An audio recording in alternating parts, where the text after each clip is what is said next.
He wasn't just naturally wise, naturally courageous, naturally disciplined. It was an effort for him, as it is for all of us. Fight to be the person philosophy tried to make you.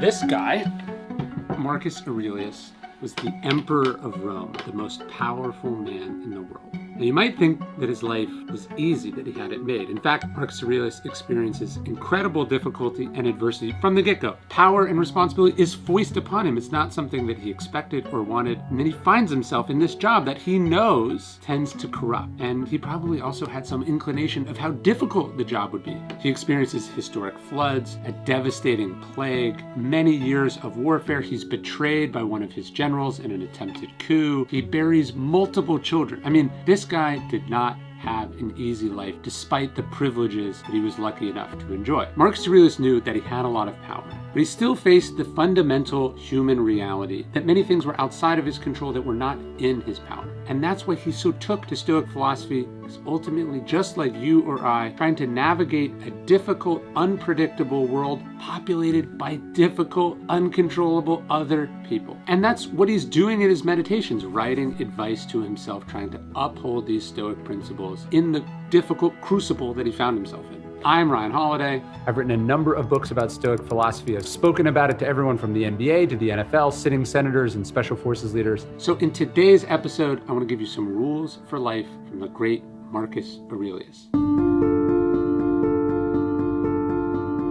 We do ourselves a disservice when we make historical figures into more than what they are, when we forget that they were human beings doing the absolute best that they could. They weren't made that way, they became that way. One of the passages in Meditations, Marcus Aurelius says, "Fight to be the person philosophy tried to make you." It's important we realize that he was doing precisely that, fighting to be Marcus Aurelius. He wasn't just naturally this guy. He wasn't naturally wise, naturally courageous, naturally just, naturally disciplined. It was an effort for him, as it is for all of us. It was a daily struggle. In fact, that's what Meditations was. It's the log, the historical record of Marcus Aurelius fighting to be what he wanted to be, inevitably, invariably, like all of us, not actually getting there the vast majority of the time. That's what we're trying to do. We're all trying to fight to be what we're capable of being. We're fighting who we know we want to be. We fight to be the person that philosophy tries to make us.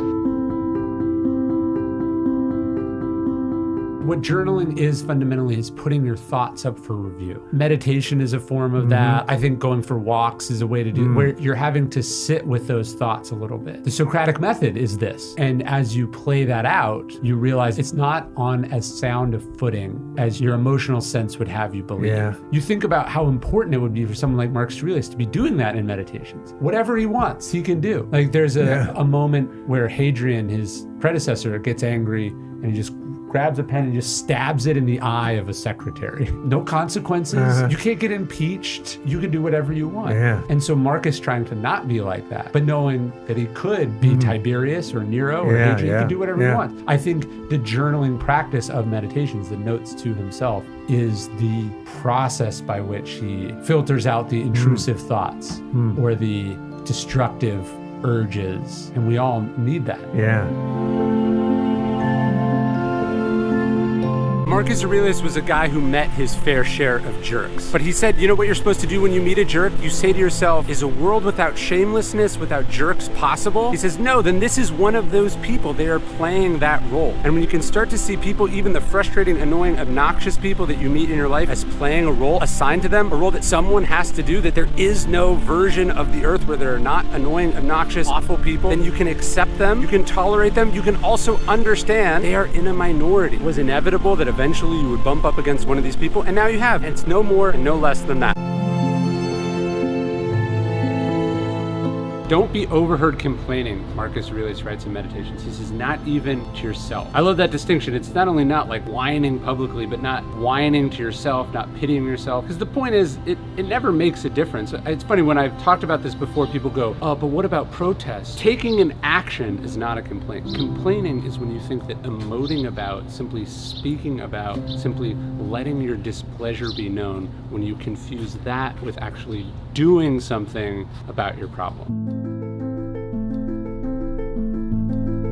You have to ask yourself in every moment, in every instance, every inquiry, every opportunity, every thought, Marcus Aurelius says, you have to ask yourself, is this essential? Because most of what we do and say isn't essential. It's unnecessary, it's superfluous, it's silly, it's ridiculous, it's superficial. It's not something we need to do, and you have to eliminate it. When you eliminate the inessential, you get the double benefit of doing essential things better. Do less to do more, do less better. And when we eliminate these things, when we say no to things, when we pare things out, it doesn't feel like much in and of itself, because it isn't, but it adds up in a big way. It makes us leaner, it makes us more efficient. It gives us the double benefit of doing the things we are going to do that much better.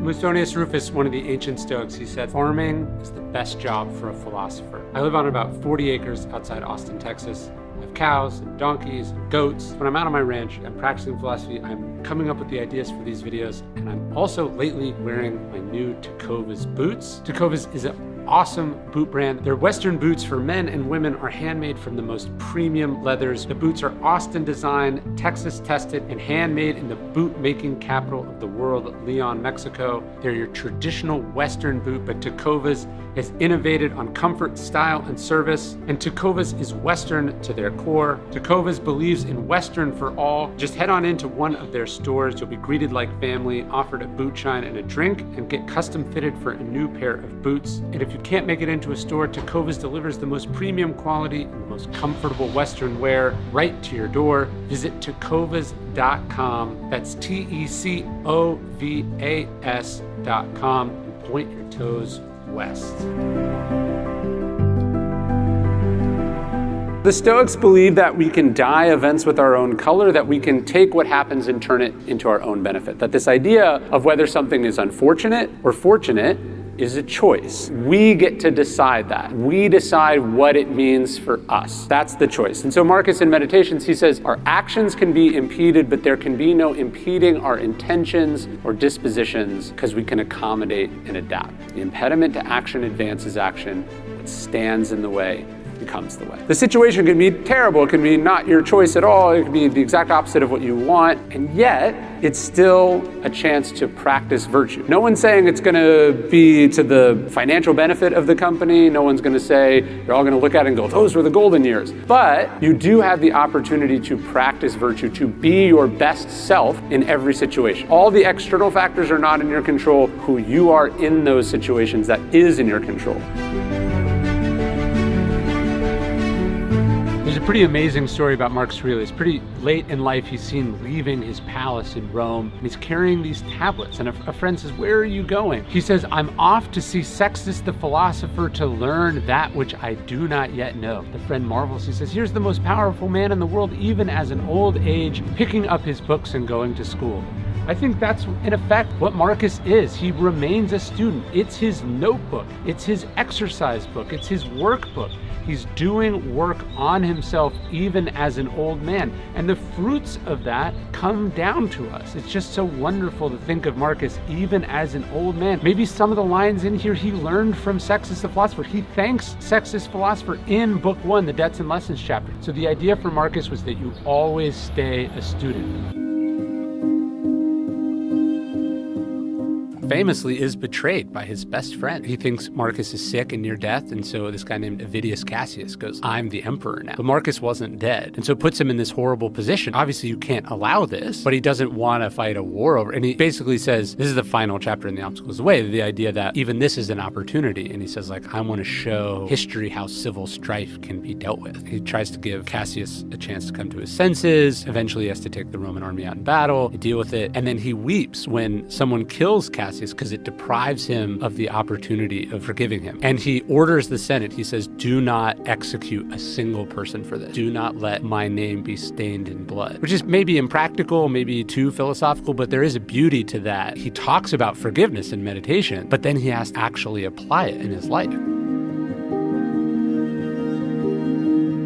This is a print I have from one of my favorite passages from Marcus Aurelius. I have it on the wall. We sell it in the Daily Stoic Store, but he says, waste no more time arguing what a good man should be one. And I think arguably Marcus Aurelius' greatest contributions to philosophy are not what he wrote in this book, right? What Marcus's greatest contributions to philosophy is how he lived. That even if he had never written a philosophical work, that he'd still be seen as a kind of philosopher king because he embodied the ideas. He lived them. He demonstrated that a king, an emperor, a person of power or influence or wealth could be good and decent, could do the right thing, could be everything that people expected of him. And that's just, to me, the most important thing we can take from Marcus Aurelius.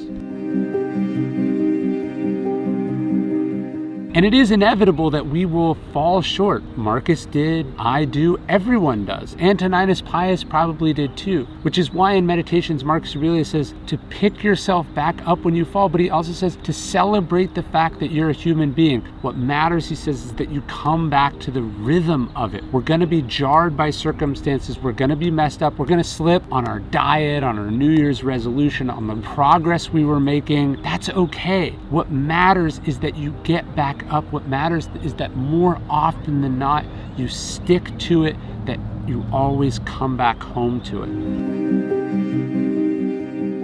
Every day I send out one Stoic inspired email totally for free, almost 1 million people all over the world. If you want to take your Stoicism journey to the next level, I would love for you to subscribe. It's totally for free. You can